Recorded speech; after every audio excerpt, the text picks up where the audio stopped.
Namaste and welcome back to today's episode of Mahabharata Matters. In the previous episode, we saw that to Duryodhana's relief, the Pandavas had decided to stay back in the forest. Lord Kṛṣṇa, along with Dhrishtadyumna and a few others, came to visit him in the forest.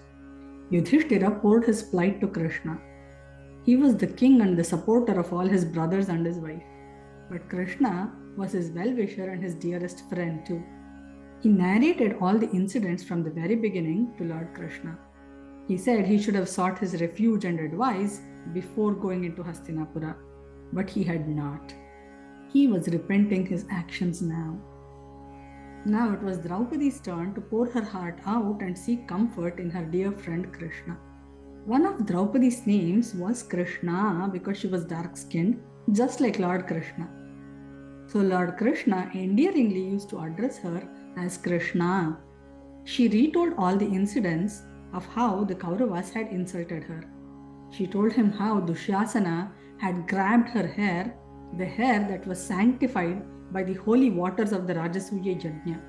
He had dragged her by the hair to the Sabha. She told him how they had hurled verbal insults at her for being married to 5 Pandavas. She told how Dushyasana had tried to disrobe and disgrace her.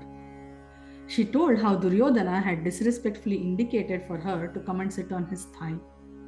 She told him how only his grace came as a protection in the form of Akshayambara, the limitless robe that Kṛṣṇa bestowed on her. She had used a tiny piece of cloth to tie the cut in Kṛṣṇa's finger during Shishupala Vadha. Every strand of that had turned into an Akshayambara to protect her and her honor in that disgraceful Sabha. She cried profusely. Kṛṣṇa was extremely livid at the misdemeanor and the behavior of the Kauravas. He could not bear to see the plight of his dear friend Kṛṣṇa. Kṛṣṇa comforted Kṛṣṇa. He asked her to mark his words. He said the Kauravas will be destroyed very soon. Come what may, happen what may. The Kaurava clan is going to see its end. The earth will be soaked in their blood, he said. It had been about 13 days by now. So Kṛṣṇa tried to reason with Yudhishthira. He said in some cases, 1 day could be equated to 1 year. According to that, their 13 years of exile could be equated to 13 days. So they could go back to Hastinapura now and claim their kingdom. But Yudhishthira would not budge. Yudhishthira said, as a repentance for his bad judgment and playing the game of dice, he had to redeem himself. He needed to finish the exile. Kṛṣṇa and everyone else went back to their kingdoms. So what are our takeaways from this story? Yudhishthira's paschatapa, repentance.